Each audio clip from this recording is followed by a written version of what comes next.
Hi everyone. I'm going to give a general overview here of child support in Colorado. Now, to get child support in the first place, you need to ask for it from the court. And there are a few ways you can go about doing this. You can ask for child support in a petition for a divorce or a legal separation. And FYI, Colorado replaced the term divorce with dissolution of marriage or a dissolution of civil union, although a lot of people still call it a divorce. You can also ask for child support in a petition for the allocation of parental responsibilities, known as an APR. This is a child custody action. You can ask for child support in a paternity action, which is filed to determine the identity of the father. And finally, you can bring an independent action for child support. So the big question we have with child support is, how much support am I going to get or going to pay? And keep in mind that in Colorado, child support generally continues until the child is 19 years old, not 18. Now, there are many factors that go into determining the child support amount, and I'll list a few of them here. The first is the incomes of the parties, and this is done on a monthly basis because child support is usually ordered on a monthly basis. Also, it's generally the gross income, not the net income, that gets counted. Now, incomes can get complicated and messy because they can include bonuses, commissions, stock options, self-employment, dividends, rental income, regular gifts of money, and the list goes on and on. Of course, the number of kids involved count. The more kids you have, the more child support is involved. Additionally, the number of annual overnights each parent has with the kids is very important to calculating child support. For example, if both parents have the same incomes and the same overnights with the children each year, then there's no child support if no other factors are involved or if any other factors are shared equally.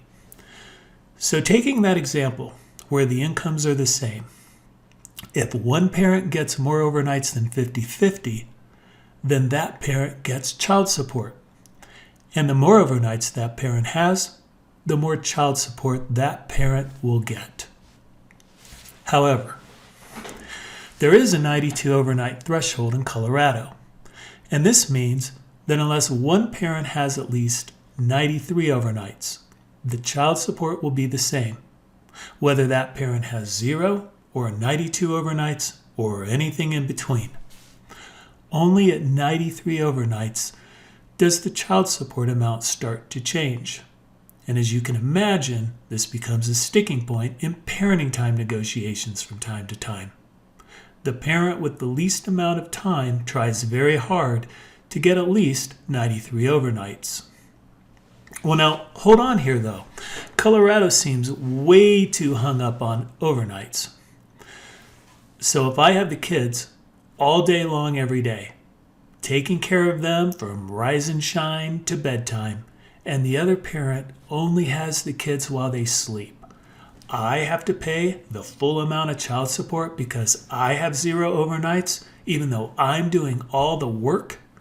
Yep, under the law, that's technically true. However, all is not so bleak because the judge has the ability to deviate from the child support calculations where it would be very fair to do so, and the judge would probably do so here. Child care and health insurance costs for the kids are also taken into account. Whoever's paying for these costs is going to get an adjustment in the child support calculation. And there are other adjustments that can be made, such as the child's income, extraordinary costs, travel costs for parenting time, etc. But once we know these numbers, we can apply them to the statutory Colorado child support guidelines to calculate the recommended child support order. Now, although it's possible to do this by hand, specialized software is almost always used to create a child support worksheet that shows the child support calculation. I hope this video was useful, and thank you for listening.